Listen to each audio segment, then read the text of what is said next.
Очите на светската јавност денеска се вперени во Белград. Председателот на Руската Федерација Владимир Путин допатува во главниот град на Србија. Предвидени се низа активности со домаќинот Александар Вучиќ, кој почнаа со положување цвеќе на гробиштата на ослободителите на Белград и црвеноармејците. За крајот на посетата е предвидено рускиот председател да го одликува српскиот со орденот Александар Невски, пошто и двајцата ќе се обратат пред медиумите.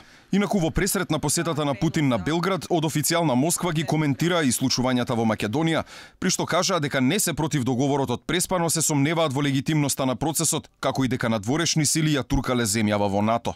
Во српската престолнина присутни се повеќе од 600 новинари од повеќе од 160 редакции, а медиумите веќе почнаа да ја анализираат посетата на Путин.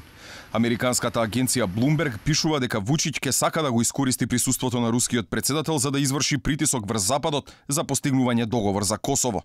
Во анализата на американската агенција пишува дека српскиот председател ќе побара поддршка од Москва за прекројување на границите на Косово, како и дека Вучиќ не го прифаќа противењето на Европската унија за таквиот потег. Во меѓувреме пак политичарите во Приштина се свртеа кон своите сојузници во Вашингтон.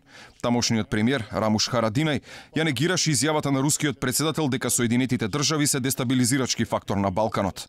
Инаку денеска на Косово пристигнува еврокомесарот за проширување и соседска политика Јоханес Хан, кој според медиумите се очекува да изврши притисок врз Приштина за да ги укине таксите од 100% на српските производи, со цел намалување на тензиите во односите со Белград.